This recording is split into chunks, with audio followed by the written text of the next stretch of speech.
matin tout le monde. Je suis vraiment content d'être avec vous, moi aussi en train de prendre mon petit café du matin. Je suis content d'être dans une église où on offre du café. Vrai, moi je trouve ça vraiment le fun à chaque matin. Je suis là. En vrai, c'est comme un petit bonheur à chaque fois. C'est comme, oh, un petit café et un petit muffin, coûte 2 piastres pour la communauté. Donc, hey, je suis vraiment honoré de pouvoir être là ce matin et que vous soyez habitués de venir à Acts 21 ou que c'est votre première fois. Je veux juste vous saluer puis connecter avec vous ce matin afin qu'on puisse passer vraiment un bon matin. Et pour ceux qui ne savent pas, présentement, on est dans une toute nouvelle thématique qui s'intitule « On est Acts 21 ». Et pour ceux qui ne savent pas, présentement, on est en plein lancement de notre nouvelle vision à Acts 21. Donc, vraiment, qui nous sommes, qu'est-ce qu'on fait et qu'est-ce qu'on rêve d'être d'ici les 5 prochaines années. Et la semaine passée, pour ceux qui étaient là, par applaudissement, qui était là la semaine passée? OK. La semaine passée, Pasteur Philippe a parlé sur un des 5 champs d'action qu'on fait ici à Acts 21. Donc, 5 champs d'action, ce qui veut dire, c'est vers quoi qu'on veut focusser, vers quoi qu'on met nos tâches, c'est qu'est-ce qu'on fait. Et on fait 5 choses en particulier à Acts 21. Et la première chose que Philippe a parlé la semaine dernière, c'est qu'on se rassemble.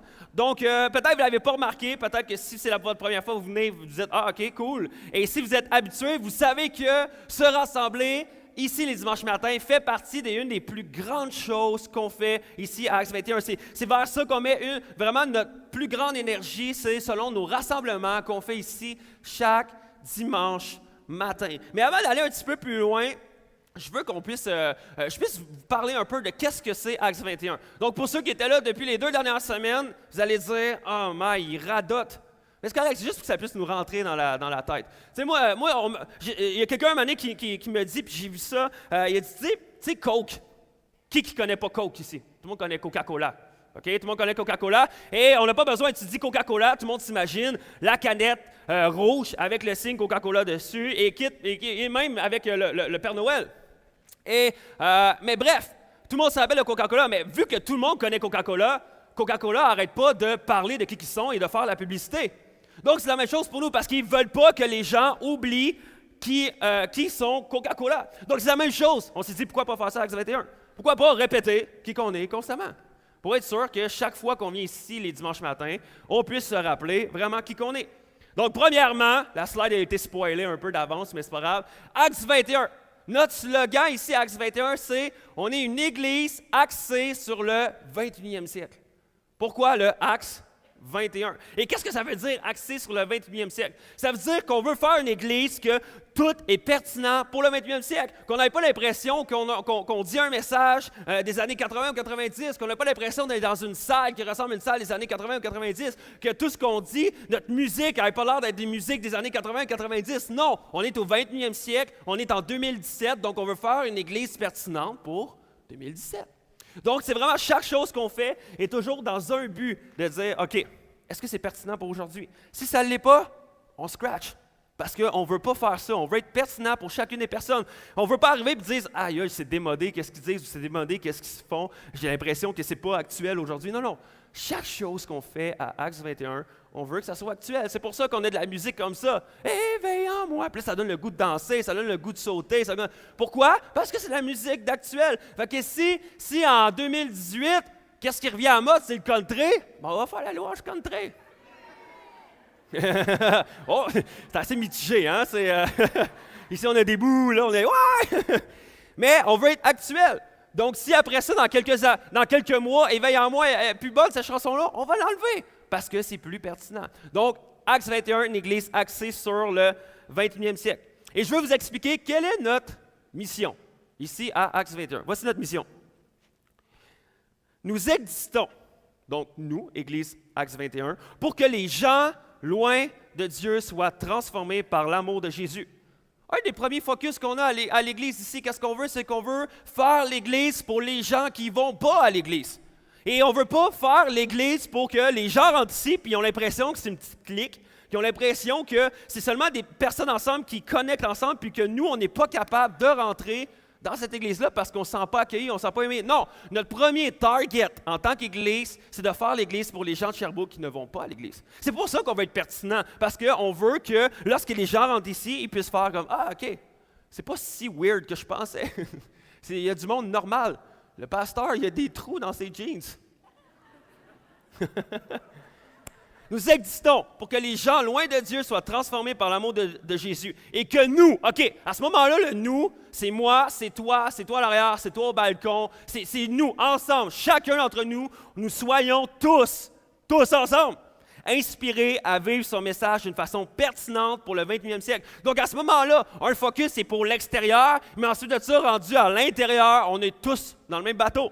Donc tout le monde ensemble, on veut être inspirés à vivre le message de l'amour de Jésus d'une façon pertinente pour le 21e siècle. Donc ça, c'est notre mission en tant qu'Église Acts 21. Et également, notre vision. Là, on a vu notre slogan, on a vu notre mission, donc qu'est-ce qui nous définit en tant qu'Église, de qu'est-ce qu'on fait, peut-être différemment que les autres Églises. Vraiment, notre focus est là-dessus. Et la vision. Donc ensemble, lorsqu'on prenait un temps avec les pasteurs et on priait et on jeûnait sur savoir, Dieu, qu'est-ce que tu veux pour cette Église-ci? Qu'est-ce que tu veux vraiment pour Acts 21? Et Dieu nous a mis à cœur une vision basée sur 5 ans, sur 5 années. Donc, la vision 2021.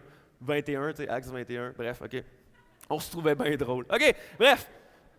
La vision 2021, et on s'est dit, OK, on doit avoir un impact, ou la manière qu'on veut faire l'Église, on veut le faire en 5 champs d'action. Donc, voici nos 5 champs d'action. On a se rencontrer. Donc, première chose qu'on fait, on se rencontre ici. Deuxièmement, on connecte ensemble. Troisièmement, on prend soin les uns des autres. Quatrièmement, on veut se multiplier, on se multiplie. Et dernièrement, on veut transformer la société. OK, donc la semaine dernière, Pasteur Philippe a parlé de se rassembler. Si vous n'avez pas vu ce discours-là, je veux vous inviter à aller sur notre tout nouveau site web, acts21.com, et vous allez pouvoir voir toutes les archives des prédications, des messages qu'on a fait dans le fond sur l'estrade ici, et vous allez pouvoir l'écouter et suivre continuellement ensemble quelle est la vision et qu'est-ce qu'on veut faire avec l'Église Acts 21. Donc, on a parlé de se rencontrer la semaine dernière, et vraiment, je veux en reparler un peu. Je veux reparler un peu de ce que Philippe a dit parce que c'était super bon ce que Philippe a dit la semaine dernière, mais je veux remarteler sur certaines choses, peut-être que pas assez vite, mais qu'il l'a bien dit, mais je veux remarteler là-dessus. Donc, comme je disais tantôt, se rencontrer, c'est une des choses les plus grandes qu'on fait à Acts 21. Donc, c'est dans quoi qu'on met notre plus d'énergie. Il y a plus de 70-80 bénévoles, je me souviens bien, qui sont investis chaque dimanche matin, que ce soit à l'intérieur ici, que ce soit dans le hall d'entrée, que ce soit à la zone enfant, que ce soit des gens qui placent la salle, la technique, tout ça. Tout le monde, on est beaucoup de gens qui mettent beaucoup d'efforts sur les dimanches matins. Et notre vision est de vraiment continuer à se rassembler. Parce que c'est le rassemblement qu'on fait ici chaque dimanche matin, c'est notre vitrine. Donc, c'est vraiment comme notre côté marketing. C'est ici qu'on présente l'Église, c'est ici qu'on présente Jésus, c'est ici qu'on présente Dieu. Et vraiment, c'est pour ça qu'on veut le faire d'une façon excellente, qu'on veut le faire vraiment d'une façon qui est pertinente pour le 21e siècle. Donc, toute notre énergie est pour la majorité de notre énergie pour les dimanches matins. Et donc, notre vision pour les 5 prochaines années, c'est que d'ici 5 ans, dans le Théâtre Granada, on veut rejoindre 1200 personnes avec 2 réunions par dimanche matin. Wow! C'est cool! OK! 1200 personnes chaque semaine. Le Théâtre Granada peut contenir, avec le bas ainsi que le haut, 1100 personnes. Et notre target est 1200 personnes. Donc, c'est pour ça qu'on veut faire 2 réunions. Et 1200, ça en est beaucoup des personnes. Et honnêtement, c'est pour des visionnaires comme moi, c'est challengeant. Moi, pour vrai, là, ça m'encourage comme 1200, let's go. OK? On va remplir le Granada, 1200 personnes et des gens de Sherbrooke qui vont venir à Acts 21 et qui vont découvrir à quel point notre Dieu est merveilleux, est incroyable, est encore vivant, qui change encore des vies, qui fait encore des miracles et que l'amour de Dieu est incroyable. Et ça, c'est notre cœur, c'est mon rêve, d'avoir 1200 personnes ici. Mais peut-être que pour d'autres, c'est décourageant. Pour d'autres, 1200 personnes, c'est... Pour vrai, c'est pas tant excitant. C'est plutôt comme, wow, comment qu'on va faire ça? Parce que pour ceux qui ne le savent pas, présentement, notre moyenne à chaque dimanche matin est entre 400 et 500 personnes ici. Donc, c'est plus que de doubler, OK? D'ici 5 ans. Et pour certains, c'est vraiment comme challengeant de dire, pour vrai, c'est impossible. Et voici pourquoi que c'est notre vision, parce que c'est impossible. Pourquoi? Parce que si c'était possible, on pouvait arriver ici sur le stage, moi, Philippe, Jean-Daniel, peu importe, dire, ça c'est grâce à nous. Parce qu'on a du talent, parce qu'on a fait les bonnes affaires, parce qu'on a de bonne musique, parce qu'on a des bons discours, parce que puis là, on pourrait se glorifier. Mais lorsque ça rentre dans le côté impossible, c'est là que ça devient challengeant parce qu'on se dit, si Dieu, tu n'agis pas, si Dieu, vraiment, tu ne fais pas de miracle, si Dieu ne t'envoie pas les gens, ça ne marchera pas. Et c'est pourquoi que nous, on veut se rendre vraiment dans l'impossible. Et c'est là que la foi se met en action. C'est quand on est dans la zone d'impossibilité, puis on fait comme, maintenant Dieu, c'est à toi d'agir. Nous, on va tout faire ce qu'on peut, on va mettre l'énergie qu'on peut, on va persévérer, on va s'engager, mais ça va prendre un miracle. Et on ne peut pas arriver et dire, ah, ça, c'est à cause de moi. Ça, c'est à cause de Philippe. Non, on va pouvoir dire Acts 21, c'est à cause de Jésus. Et c'est là qu'on veut faire. Vous êtes d'accord, tout le monde, Acts? Super. Et ce matin, je veux vous parler du deuxième champ d'action, de Acts 21, qui est de connecter. Connecter. Et je suis vraiment excité de parler de connecter parce que c'est quelque chose que j'ai réellement sur mon cœur. C'est quelque chose qui fait vibrer, vraiment. Et je crois personnellement que si on veut être l'Église et vivre l'Église, on doit connecter les uns les autres. Et ça fait partie vraiment de l'Église, vraiment. Et il y a plein de gens qui viennent me voir dimanche après dimanche et je suis vraiment encouragé. Merci pour chaque personne qui vient de me voir, qui me dit « Hey, pour Jasmin, j'aime vraiment Acts 21. C'est vraiment cool ce que vous faites à Acts 21. J'aime vraiment l'Église Acts 21. Pour vrai, c'est mon Église et je viens ici les dimanches matins. C'est l'Église Acts 21. J'aime vraiment ce que vous faites. » Merci pour tout le monde qui trouve ça vraiment fun.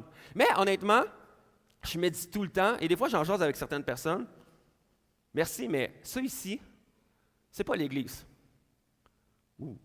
Ça ici, c'est pas l'Église. Le dimanche matin, ici, c'est pas l'Église.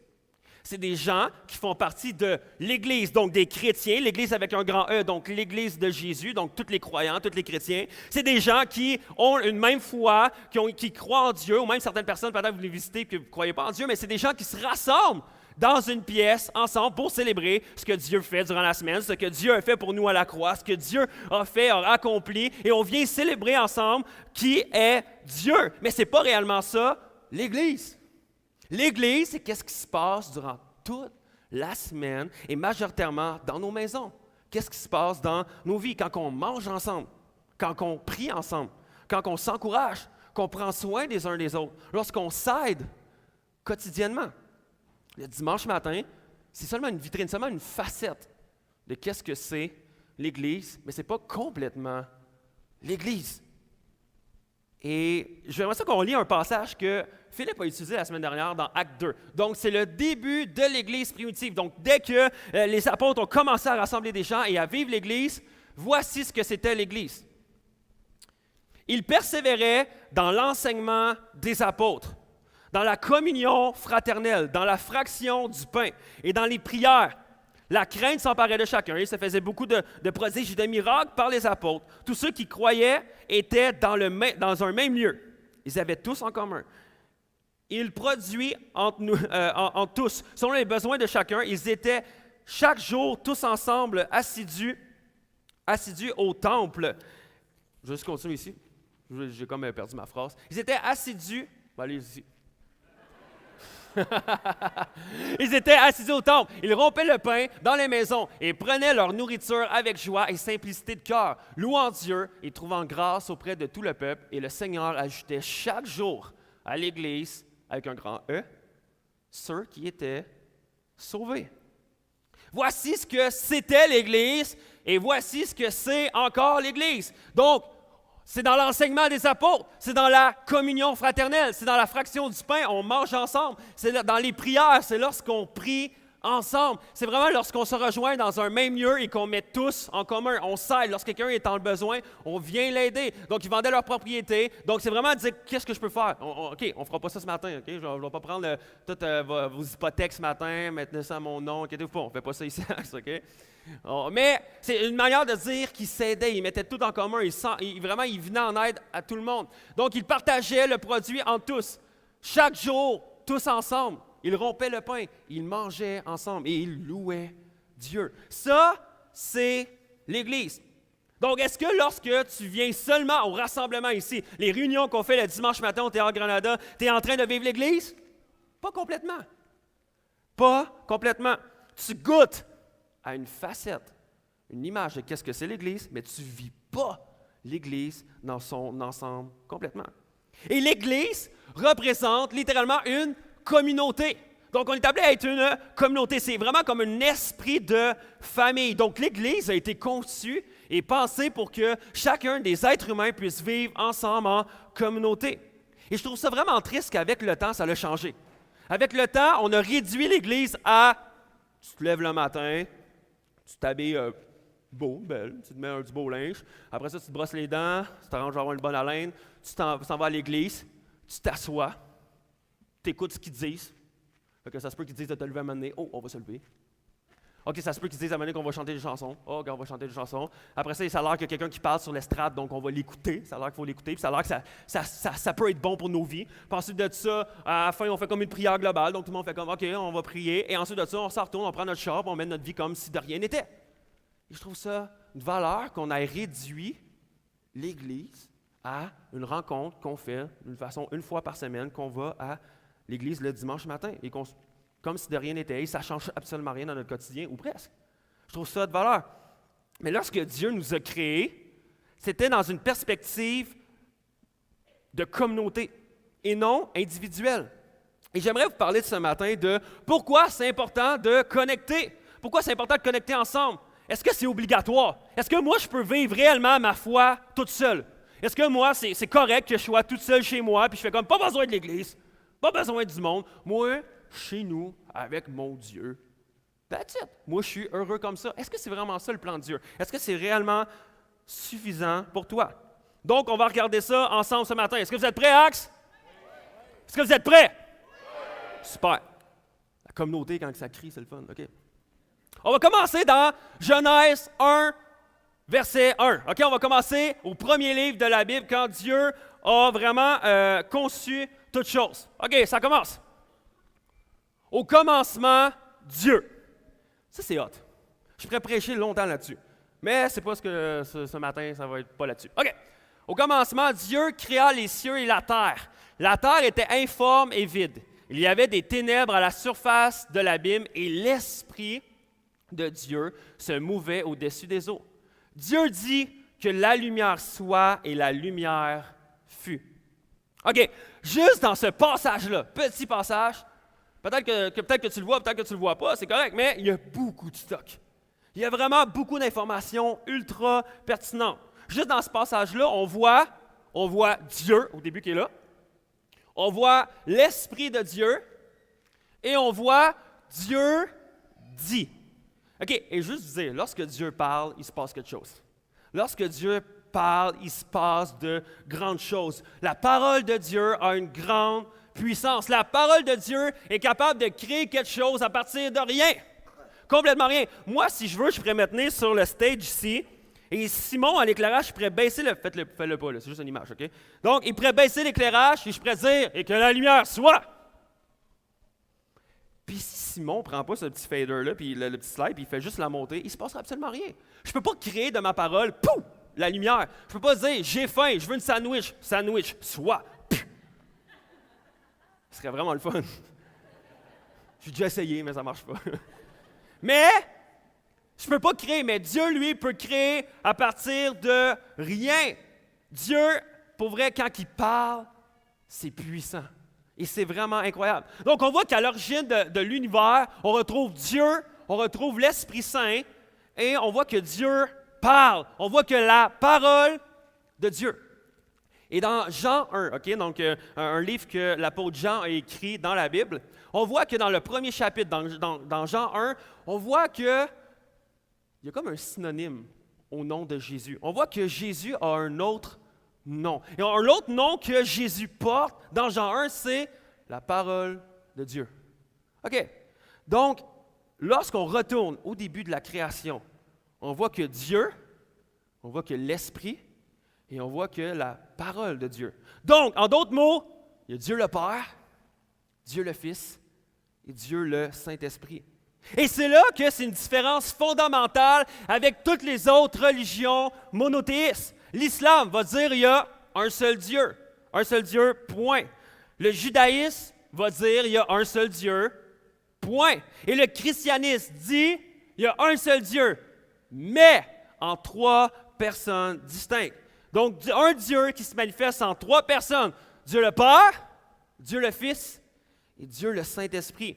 Le Dieu trinitaire, le Dieu créateur de l'univers est en lui-même une communauté. Dieu en lui-même est une communauté. Et regardez ce qui se passe au verset 26. C'est vraiment incroyable. Okay, on retourne au verset 26. Puis Dieu dit, faisons, ok, c'est au pluriel. Donc, nous, il faut qu'on fasse, ok, faisons, nous la communauté, faisons. L'homme à notre image, donc nous trois, ok, notre image, selon notre ressemblance, et qu'il domine sur les poissons de la mer, sur les oiseaux du ciel, sur le bétail, sur toute la terre et sur tous les reptiles qui rampent sur la terre. Dieu dit, faisons l'homme à notre ressemblance. Et voici ce qu'il dit, juste un petit peu plus loin au verset 18. L'Éternel Dieu dit, il n'est pas bon que l'homme soit seul. Je lui ferai une aide semblable à lui.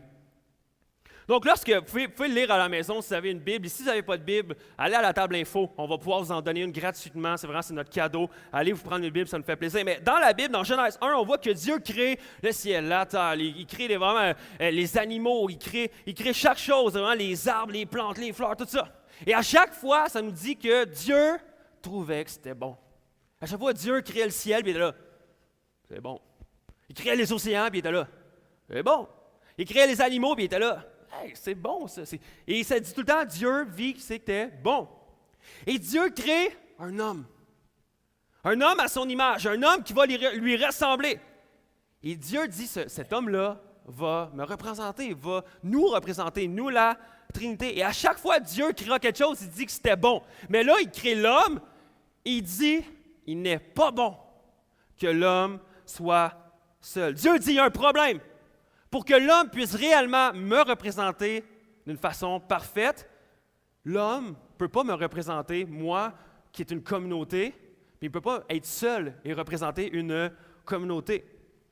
Et donc, l'homme, s'il est pour représenter Dieu, il faut que l'homme, lui aussi, soit en communauté. Et je vous le dis, ce passage-là, on l'utilise souvent pour parler de mariage, de couple. Mais avant même, délaisser peut-être cette perspective-là, que vraiment, c'est pour le couple, c'est pour genre, moi je suis célibataire, puis Dieu veut me créer une femme. Ouais, moi, non. OK?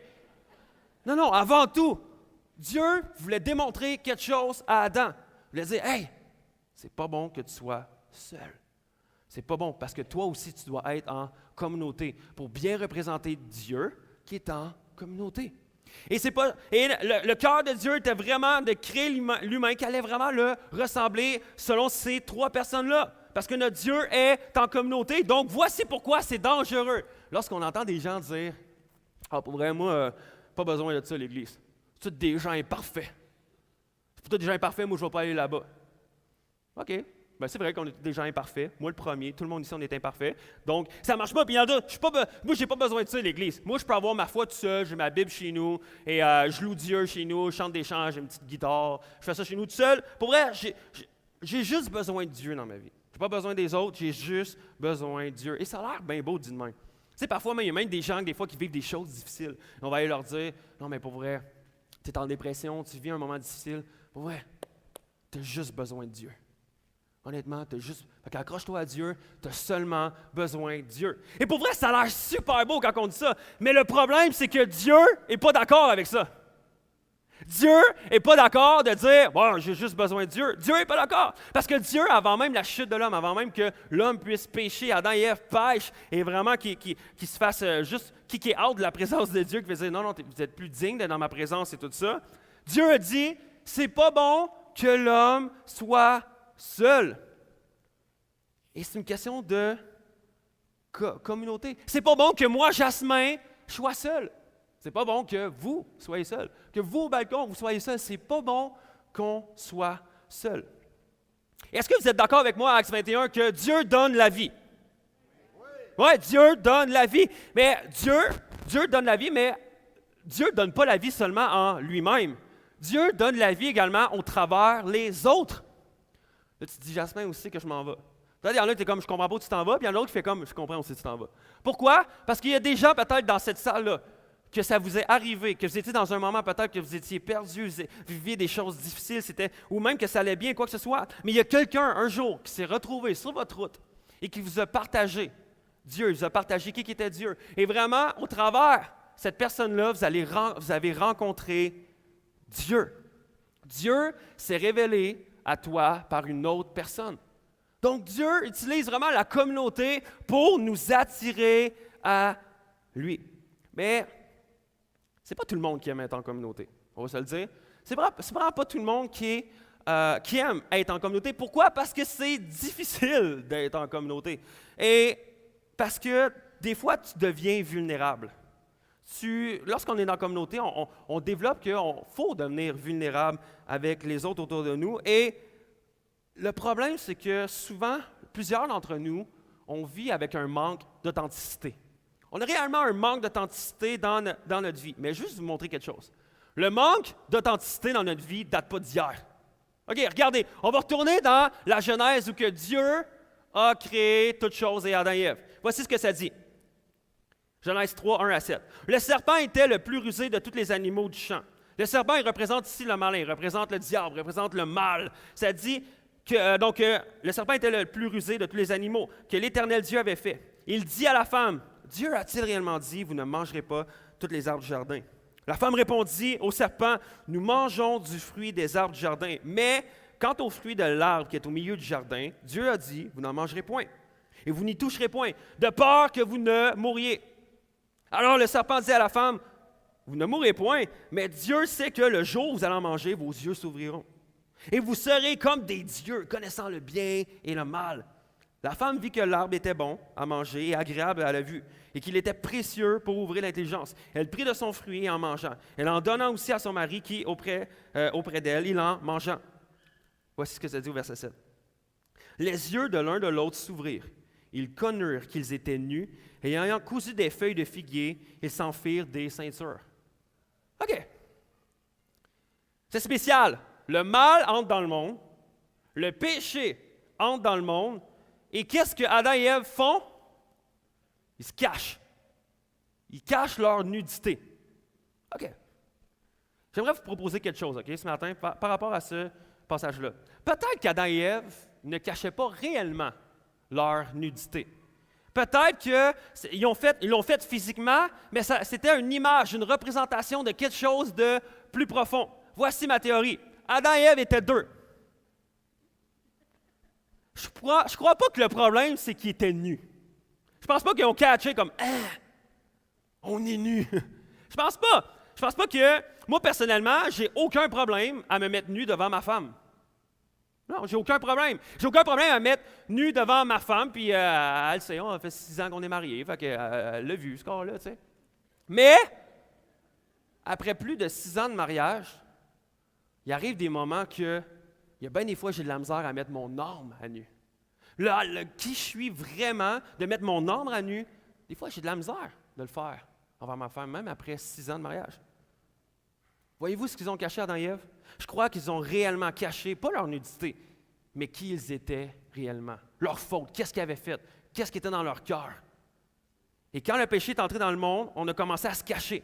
On a commencé à pu être réellement authentique. Et le manque d'authenticité date depuis le début des temps, depuis la création de Dieu. Et je le sais, il y a peut-être même plusieurs d'entre vous, vous êtes rentrés ici ce matin, au théâtre, et vous êtes cachés avec des feuilles de figuier. Vous cachez. Et vous n'êtes pas authentique. Puis là, on va vous voir. « Hey, comment ça va? Moi? Hey! Moi? Hey! Ça va super bien. Hey, pour vrai, Dieu est bon. Dieu est bon. Dieu fait des miracles. Dieu est merveilleux, pour vrai. Hein, avec Dieu, tout est possible. Merveilleux. Moi, j'ai Dieu dans ma vie. Tout est beau. Oh, hey, Jasmin. Moi, aucun problème. Ça va. Ça va bien. Ça va bien. Pour vrai, ça va bien. » Adam et Ève, ils ont caché qui qu'ils étaient réellement. Et on est tous comme ça. Chacun d'entre nous, on a de la misère à être authentique. On a de la misère à démontrer réellement qui qu'on est. Pourquoi? Et parce que même la communauté, qu'est-ce que ça fait? Ça nous stretch, ça nous étire, ça nous fait sortir de notre zone de confort. Et j'aimerais vous dire, l'Église devrait être l'endroit où on est le plus authentique. Chacun d'entre nous, lorsqu'on vient à l'Église, lorsqu'on est l'Église, lorsqu'on est rassemblé avec l'Église avec un grand E, ça devrait être l'endroit où on est le plus authentique. Et quand je dis l'Église, c'est qu'est-ce qui se passe durant la semaine également, pas juste les dimanches matins. Parce que l'Église est là pour nous faire grandir, elle est là pour nous faire évoluer, pour nous faire cheminer, pour nous faire expérimenter la présence de Dieu. Et voici mon deuxième point où c'est que je veux m'en aller avec vous ce matin. Lorsque vous parlez avec des chrétiens, peut-être que vous êtes ici ce matin et que c'est quelqu'un qui vous a parlé de Dieu, il y a quelqu'un qui vous a invité à l'Église Axe, ou peut-être ça fait quelques fois que vous venez, vous êtes juste en train de vérifier qu'est-ce que c'est réellement l'Église. Et vous allez remarquer, même en chrétien on le remarque, les chrétiens, là, une des choses qu'ils aiment le plus parler, c'est de l'amour de Dieu. L'amour de Jésus. Puis honnêtement, on est fatiguant avec ça. C'est comme, tu sais, tu parles avec quelqu'un, tu veux lui parler de Dieu, tu fais comme, non, mais pas vrai. Tu n'as pas rencontré l'amour de Jésus. Puis il y a quoi de plus comme, pas tangible que ça dans la vie, tu sais? C'est comme, hey, tu n'as pas rencontré mon verre. Puis là, je suis capable de le montrer, mon verre. Mais l'amour de Jésus, tu sais, c'est comme. Et on parle, puis pourquoi? Parce que c'est quelque chose qu'on expérimente. Et les chrétiens, on aime ça parler de l'amour de Jésus. Pourquoi? Parce que c'est quelque chose qui se passe dans notre cœur. C'est quelque chose qui est en dedans de nous, puis on est comme, on expérimente ça, puis on est comme, c'est tellement bon, c'est tellement grand, c'est tellement incroyable. Et lorsque le chrétien te parle de l'amour de Jésus, c'est pas quelque chose qui peut te donner, tu sais, c'est pas en te frappant ou c'est pas en, non, rien. C'est vraiment quelque chose qui veut que tu vives, que tu puisses comprendre, puis que tu puisses vraiment vivre continuellement rempli du Saint-Esprit. Et c'est ça qu'on veut, les chrétiens. Même quand tu deviens chrétien, tu rencontres l'amour de Jésus, ce que tu veux, c'est de goûter encore plus et d'une façon encore plus grande cet amour-là que Jésus a pour nous. Et l'amour de Jésus, c'est l'affaire la plus extraordinaire. C'est ça qu'on recherche continuellement, les chrétiens, ensemble. Et j'aimerais qu'on regarde un passage ensemble où la Bible nous parle, où Paul écrit une lettre à l'église d'Éphèse, donc aux Éphésiens. Et regardez ce que ça dit. Ça dit, « À cause de cela, je fléchis les genoux devant le Père, duquel tire son nom toute la famille dans les cieux et sur la terre, afin qu'il vous donne, selon la richesse de sa gloire, d'être puissamment fortifié par son esprit dans l'homme intérieur, en sorte que Christ habite dans vos cœurs. Vos cœurs, c'est comme vos cœurs. Ton cœur, ton cœur, ton cœur, ton cœur, ton cœur, ton cœur. Vos cœurs. C'est quoi qui fait ça? Hein? Une scie? OK. Vos cœurs. OK? Donc, que Dieu, que Christ habite dans vos cœurs. Chacun de vos cœurs. C'est pas quelque chose de collectif, c'est quelque chose d'individuel. Dans chacun de votre cœur. Par la foi, afin qu'étant enraciné et fondé dans l'amour. Lorsque tu mets ta foi en Jésus, OK?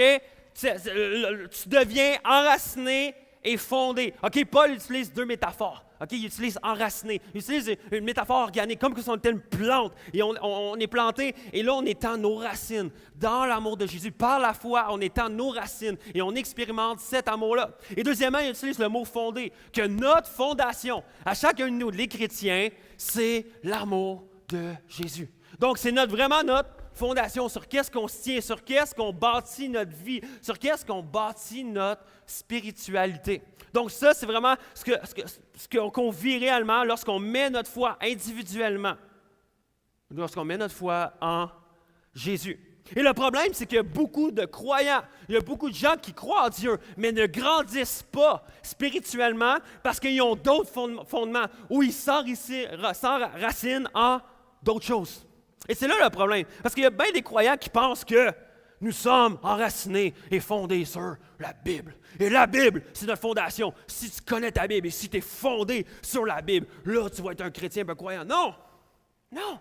Notre fondation, c'est l'amour de Dieu. La Bible est un outil pour nous faire grandir encore. Et c'est un outil que Dieu utilise afin de nous faire comprendre son plan, nous faire comprendre comment agir avec Dieu, comment agir avec les gens autour de nous, nous faire comprendre vraiment ce que Dieu a voulu tout entier faire au travers de sa création. Mais notre fondation, en tant que croyant, notre fondation, c'est sur l'amour. On est enraciné, chacun de nous, par la foi, sur l'amour. Et ça, c'est pour le croyant individuel. Mais regardez la suite. Regardez la suite. C'est vraiment intéressant. Parce qu'il parle d'un amour qui est encore plus grand que ça. OK, voici ce que ça dit. afin qu'étant enracinés et fondés dans l'amour, vous puissiez comprendre avec tous les saints. Maintenant, ce n'est pas juste toi, ce n'est pas juste ton cœur, ce n'est pas juste ta foi à toi, mais c'est vraiment de comprendre avec tous les saints, tous les autres croyants. Les saints, c'est ceux qui croient en Dieu, qui ont mis leur foi, tout le monde ensemble, qu'on puisse vraiment comprendre quelle est la largeur, la longueur, la profondeur, la largeur, la profondeur, la hauteur, et connaître l'amour de Christ, qui surpasse toute connaissance, en sorte que vous soyez remplis jusqu'à toute la plénitude de Dieu. Wow! Comprenez bien ici. Paul dit que lorsque tu donnes ta vie à Dieu, tu es enraciné et fondé dans l'amour de Dieu. Et ça, c'est une mesure que chacun de nous, on peut recevoir. Mais la Bible est en train de nous parler qu'il existe une mesure encore plus grande que ça. Et ça s'appelle la plénitude de Dieu. La plénitude. Donc, tout ce que Dieu contient et est, c'est la plénitude de Dieu. Et ça nous dit que cette plénitude-là, cet amour-là, n'est pas accessible juste à toi et avec Jésus, personnel. Mais c'est accessible avec tous les saints. Donc, c'est accessible lorsqu'on est rassemblé avec tous les saints. Il y a une mesure de l'amour de Dieu. Il y a une mesure de la grâce de Dieu que tu ne pourras jamais expérimenter seul. Dieu veut que tu sois rempli de la plénitude de Dieu. Wow! Dieu nous offre sa plénitude. Qu'est-ce qui est en entier?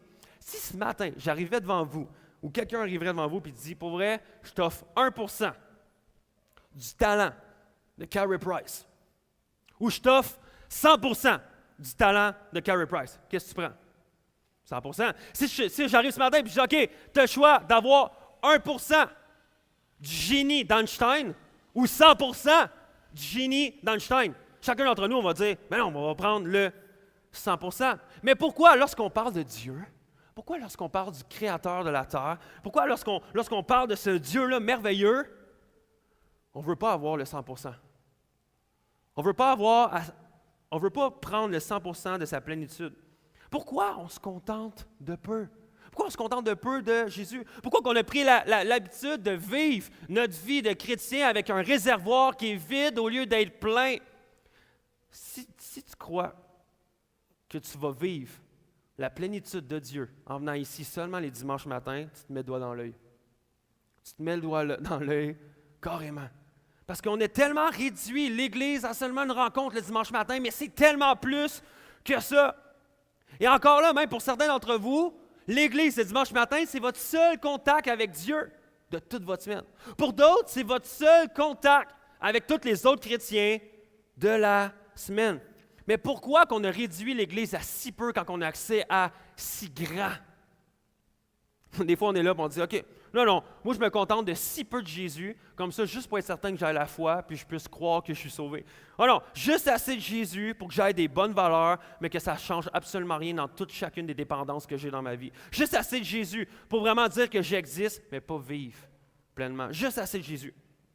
Pourquoi beaucoup de croyants vivent avec aussi peu? Je veux dire, la plénitude de Dieu, vivre vraiment pleinement l'amour que Dieu a pour nous d'une façon pleine, la plénitude de Dieu ne peut pas s'expérimenter seul. Tu as beau essayer, tu as beau chercher, tu as beau faire ce que tu veux, ça ne sera jamais accessible, toi, toute seule, d'une façon individuelle. La plénitude de Dieu s'expérimente en communauté. Ça s'expérimente en communauté, ensemble avec tous les saints. Et lorsque tu donnes ta vie à Jésus, oui, tu es enraciné, oui, tu es fondé dans l'amour de Jésus. Et c'est là, mais il y a quelque chose de plus. Moi, pour vrai, je veux connaître la longueur, la profondeur, la hauteur. Vraiment, je veux connaître la largeur de l'amour de Dieu. Y a-t-il des gens qui veulent connaître ça ce matin? Oui, on veut connaître ça. On veut connaître toute cette plénitude-là. Mais ça se vit en communauté. Ça se vit en communauté. Et ça veut dire qu'on doit être en relation avec des gens. Ça veut dire que pour être en relation avec des gens, on doit commencer à être authentique parce que tu ne veux pas être avec des gens complètement toujours fake.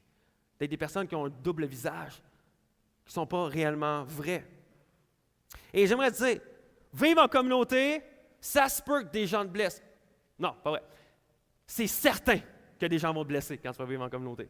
C'est certain que les gens vont te blesser. Mais tu dois prendre le risque de dire, OK, même si peut-être je vais être blessé un moment donné, OK, je veux goûter à la plénitude de Dieu. Tu dois prendre le risque de connecter avec les autres. Tu dois prendre le risque d'être peut-être blessé à nouveau. Pourquoi? Parce qu'on est tous imparfaits.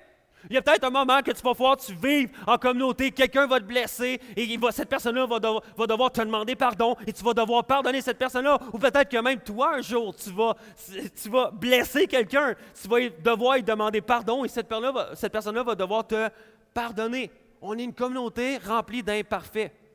Mais c'est ça, la communauté. Si tu cherches, si tu recherches une église parfaite, viens pas ici. Je sais que c'est pas genre seeker, là. C'est pas vraiment. Je ne vais pas remplir la salle en disant ça.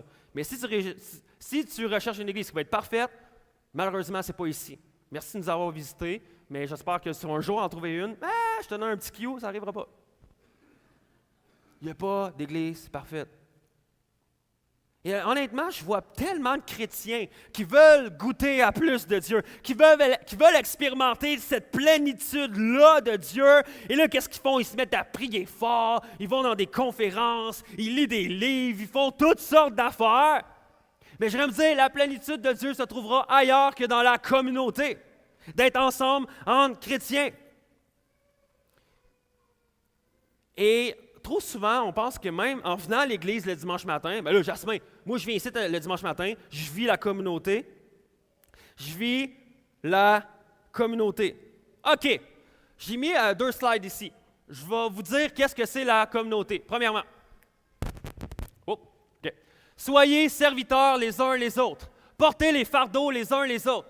Exercez l'hospitalité. Soyez bons les uns les autres. Priez les uns pour les autres. Aimez-vous les uns les autres. Accueillez-vous les uns les autres. Saluez-vous les uns les autres.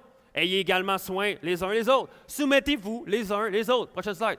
OK. Supportez-vous les uns les autres. Pardonnez-vous les uns les autres. Confessez vos péchés les uns les autres. Édifiez-vous les uns les autres. Instruisez-vous les uns les autres. Exhortez-vous les uns les autres. Avertissez-vous réciproquement. Entraînez-vous les uns les autres par des psaumes, des hymnes et des cantiques spirituels. Wouh! OK. Honnêtement, je vais être honnête avec toi. Si tu me dis que tu fais ça dans le cadre de dimanche matin, chacune de ces choses-là, c'est correct. Continue à vivre sa communauté. Mais honnêtement, on ne vit pas ça le dimanche matin. Il n'y a personne qui est capable de dire, moi, pour vrai, je fais tout le temps ça. Tu sais. Je pardonne, je me confesse, je prie, j'exhorte, je chante des cantiques à quelqu'un. Non! On ne peut pas expérimenter ça. Si tu fais ça, tu es une bête. Tu es incroyable. Mais moi, je ne suis pas capable. Puis, c'est pas fait pour ça, parce que le dimanche matin, c'est une vitrine un peu pour les nouveaux, donc on veut pas que tout le monde se mette à nu authentique. Non. Mais il existe des milieux pour ça qu'on peut le faire. Donc, si tu es capable de mettre ça en pratique, les dimanches matins au Granada, cool. Mais honnêtement, je vais vous ouvrir mon cœur de pasteur. OK? Je vais être complètement honnête et authentique avec vous ce matin. Trop souvent, on pense réellement vivre la communauté ici les dimanches matins. Mais plusieurs d'entre nous, on dit qu'on vit la communauté, on dit qu'on va à l'église. Donc, c'est avec des croyants, puis on est content de dire ça aux autres. Mais on a de la misère à arriver à l'heure.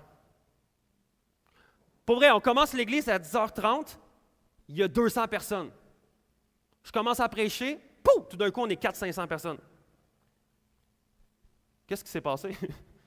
On dit qu'on veut vivre la communauté, mais on arrive en retard. Après ça, on dit, OK, on finit la toune, on dit, on va faire quelques annonces. L'église, l'Axe 21 se vide en moins de 2 secondes pour même pas écouter les annonces. Puis après ça, on dit qu'on vit réellement la communauté. Je pense pas. Je pense que oui, on devrait commencer à expérimenter la communauté ici. Mais on peut-tu s'efforcer à arriver d'avance et peut-être prendre le risque de saluer quelqu'un? Prendre le risque de s'asseoir à côté de quelqu'un et faire « Salut, moi c'est Jasmin. C'est quoi ton nom? » Je ferai pas ça, moi. J'ai jamais entendu quelqu'un qui est mort de ça. Jamais. Si vous connaissez quelqu'un, vient me dire le témoignage, mais je vais peut-être arrêter de le faire, de me présenter à des gens, mais... Pourquoi qu'on ne resterait pas à la fin, juste pour dire « On va saluer. » J'ai goût d'apprendre à connaître la personne qui est assise à côté de moi. Guys, je crois personnellement, en fait, mon rêve, c'est que Ce qu'on fait le dimanche matin, ça peut être réellement un reflet de ce qu'on vit la semaine. Ça peut être réellement un reflet, qu'on puisse saluer les uns les autres. Même qu'on puisse arriver à un moment donné, même on voit quelqu'un est en besoin à côté de nous, qu'on a le goût de l'aider, qu'on a le goût de prier pour cette personne-là. parce que réellement, c'est ça l'Église. C'est ça l'Église. Mais ça, c'est mon cœur de pasteur. Des fois, je me dis, est-ce que les gens prennent réellement l'Église, l'Assemblée ensemble, juste se rassembler ensemble au sérieux? Bon, m'arriver, mais que j'arrive. C'est correct. Mais on est une communauté. Et on veut vivre ensemble en communauté. Bref, fin de la parenthèse. OK. Donc, l'Église, c'est une communauté. Il y a une mesure de Dieu que tu ne pourras jamais expérimenter toute seule chez toi. Et voici comment on veut vivre ça à Acts 21. Je vais vous dire ça, OK? Donc, ici, à Acts 21, on a des groupes connexion. Donc, durant la semaine, que ce soit le lundi, le mardi, le mercredi, le jeudi, le vendredi, il y a des gens de l'Église qui rouvrent leur maison afin d'accueillir des gens, chacun d'entre vous, que vous croyez en Dieu ou que vous ne croyez pas en Dieu, tout le monde est bienvenu et que vous pouvez venir ensemble et expérimenter, ou qu'on discute ensemble, ou qu'on connecte ensemble, qu'on apprend à se connaître, qu'on prie les uns pour les autres, on fait un petit partage, comment on peut mieux expérimenter la Bible, comment on peut mieux comprendre ce que Dieu écrit dans la Bible. Et il y a des groupes partout en Estrie. Dans chacun, vraiment, presque tous les secteurs, que ce soit à Fleurimont, à Roqueforest, à Saint-Élie, à Magog, à Deauville, on en a partout pour mieux vous servir. Et ensemble, dans les groupes connexion, on vit cette communauté-là. Et ce matin, on veut vous donner la chance de joindre un de ces groupes connexion-là, de vivre réellement la communauté. Parce que si tu viens seulement ici, tu ne vivras pas la plénitude de Dieu. C'est peut-être rough ce que je dis. Mais c'est réellement ça. Et je veux juste dire ce matin qu'on a une place pour toi. Donc ce matin, en quittant, suite au chant qu'on va faire, tu vas pouvoir aller à la table d'information. Donc c'est dans l'entrée où, comme le café, vous allez là, et vous allez pouvoir donner votre nom, vos coordonnées, donc votre nom, numéro de téléphone, dans quel secteur vous habitez. Est-ce que vous voulez venir avec vos enfants ou est-ce que vous voulez venir, avec votre conjoint ou votre conjointe? Et on a une place pour toi.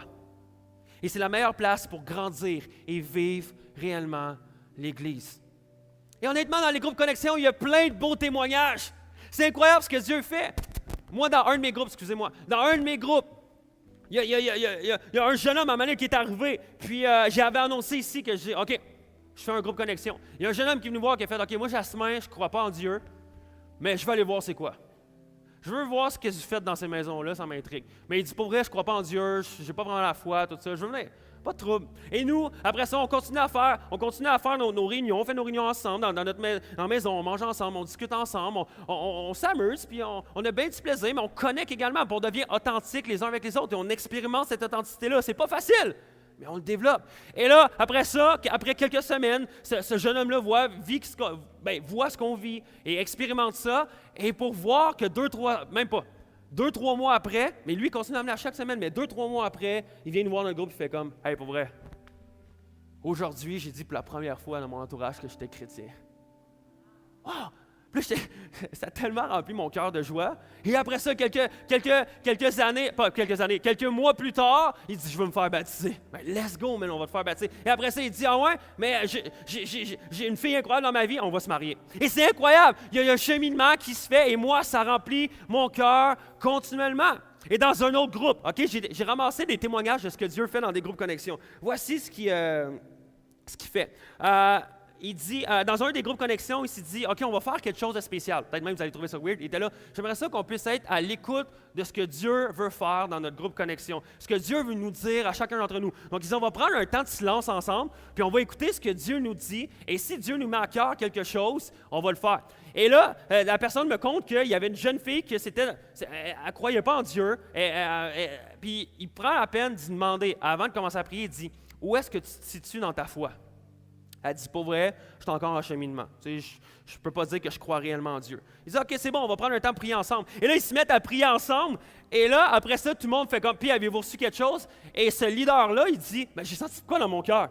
Il dit, c'était de dire à la fille qui est en cheminement, lui dire le mot baptême.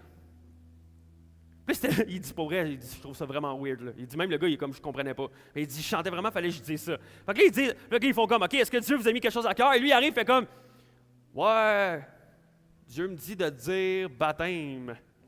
Et là, Là, il devient complètement époustouflé parce que la fille se met à pleurer, mais à pleurer, puis à pleurer. Puis là, il est là, oh shoot, qu'est-ce que je viens de faire?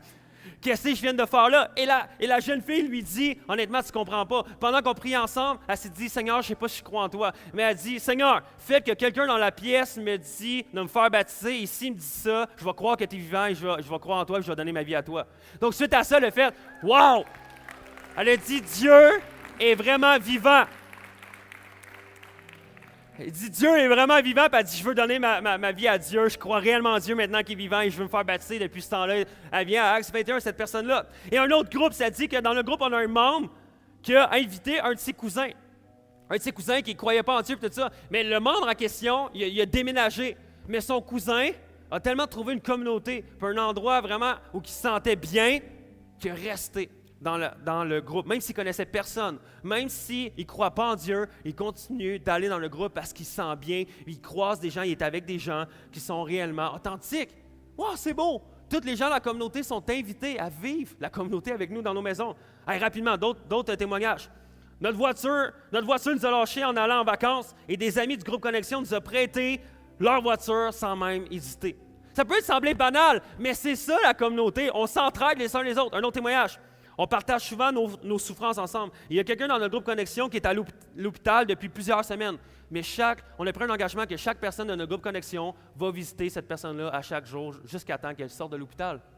Wow, c'est incroyable! Un autre témoignage. On célèbre ensemble. Il dit, on célèbre ensemble ce que Dieu fait. Une étudiante dans notre groupe Connexion a réussi sa session de cégep et ça avait été vraiment une dure session. Fait qu'à la place de faire un groupe Connexion, on est tout le monde allé manger une crème en glace pour célébrer sa session. C'est hot! C'est ça la communauté!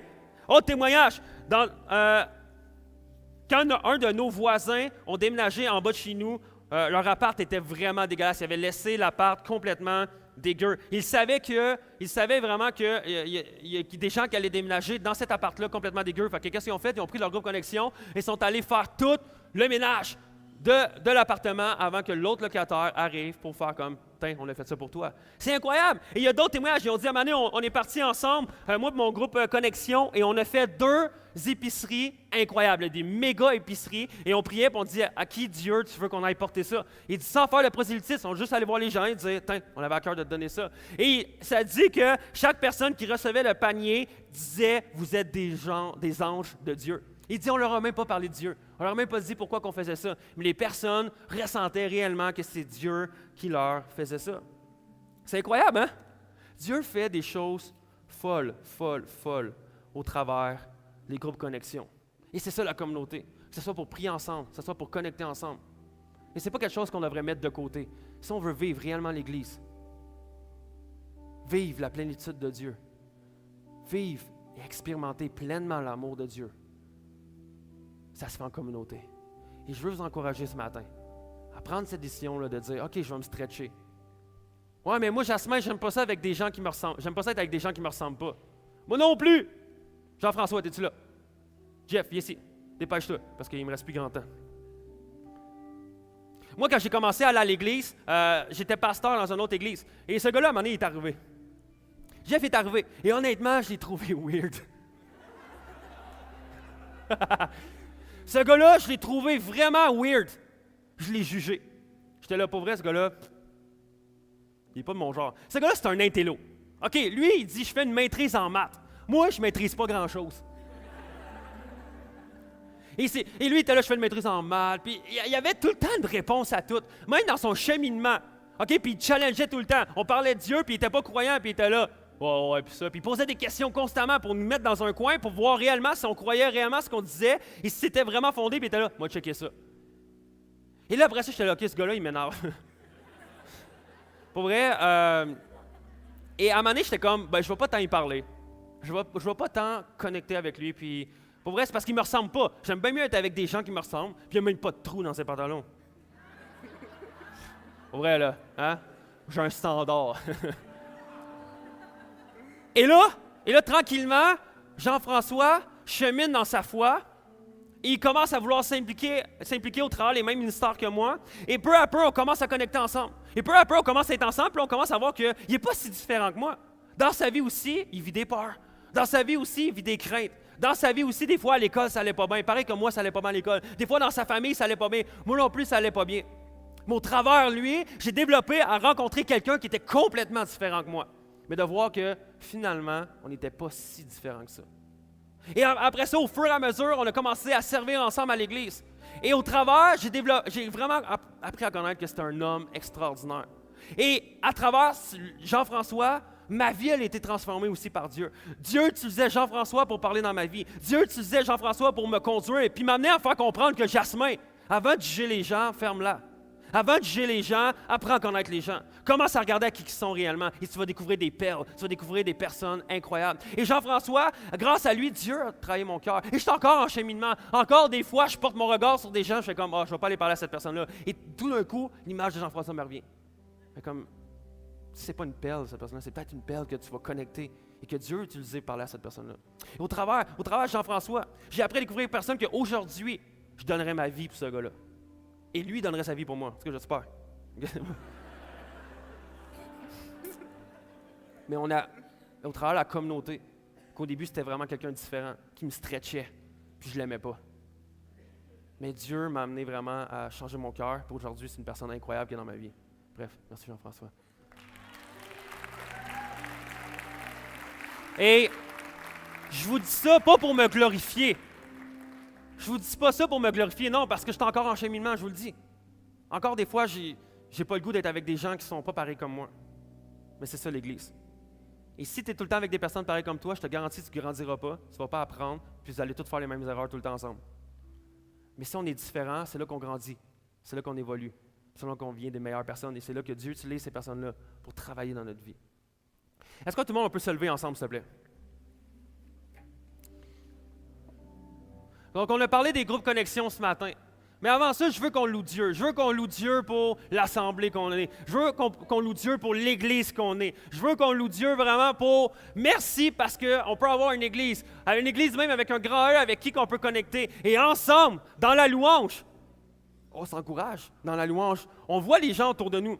Combien de fois, moi, j'ai été touché et encouragé par des gens à côté de moi que je savais qu'ils vivaient des choses complètement tragiques dans leur vie, mais que je regardais à eux et ils étaient comme ça, les mains dans les airs, en pleurant, parce qu'ils vivaient des choses difficiles, mais qui s'abandonnaient complètement à Dieu. Au travers de cette communauté-là, Dieu m'a transformé, Dieu a travaillé dans mon cœur également. Et Dieu peut travailler dans votre cœur également. Donc, est-ce qu'on peut ensemble louer Dieu? Mais également, je veux vous challenger. J'oserais dire que ce matin, ce n'est pas juste comme une petite opinion que je vous ai partagée, mais c'est un cri du cœur. Qu'ensemble, ici on veut grandir, ici on veut être 1200 personnes, ici on veut vraiment avoir un impact dans la communauté, il faut être vraiment une communauté ensemble, et je pense qu'il va falloir chacun de nous expérimenter pleinement la plénitude de Dieu. Vivre l'amour pleinement de Dieu. Donc, voici ce qu'on va faire. J'aimerais juste ça qu'on prie. Et ensuite de ça, on va célébrer notre Dieu ensemble. On va louer Dieu. On va passer un bon temps de louange ensemble. Donc, prions ensemble. Merci, Père éternel, pour ce merveilleux dimanche. Et merci, Père éternel, parce qu'au travers de notre foi en toi, on peut s'enraciner et on peut être fondé sur ton amour. Et Père éternel, je te prie de sonder nos cœurs. Je te prie vraiment de parler à notre cœur que si certaines personnes ici dans ce lieu n'ont pas de groupe connexion encore, qu'ils puissent faire le pas de foi. Même s'ils ont déjà été blessés dans un groupe connexion, qu'ils puissent dire, je vais faire le pas de foi. Même s'ils disent, mais j'ai des enfants, quoi que ce soit. Père éternel, tu vas fournir des gardiennes, tu vas trouver des groupes connexion avec des enfants. Père éternel, je te prie de pourvoir dans chacune des vies pour un groupe connexion. Et chacune des personnes qui n'ont pas de groupe, Père éternel, parle à leur cœur de vivre la communauté. Parle à leur cœur de vivre pleinement la communauté et parle à mon cœur. Seigneur, utilise l'Église avec un grand E pour nous stretcher, pour nous faire grandir, pour nous faire évoluer. Chacun d'entre nous. Donc, merci Père éternel de ce que tu fais ce matin. Merci parce que ta parole est vivante et que ton esprit est ici et que ta présence est là. Parle à nos cœurs et que durant cette louange-là, vraiment qu'on puisse commencer à expérimenter cette présence-là, Dieu, en dans nous et remplis-nous jusqu'à la plénitude, Seigneur Jésus, dans ton nom que j'ai prié. Amen.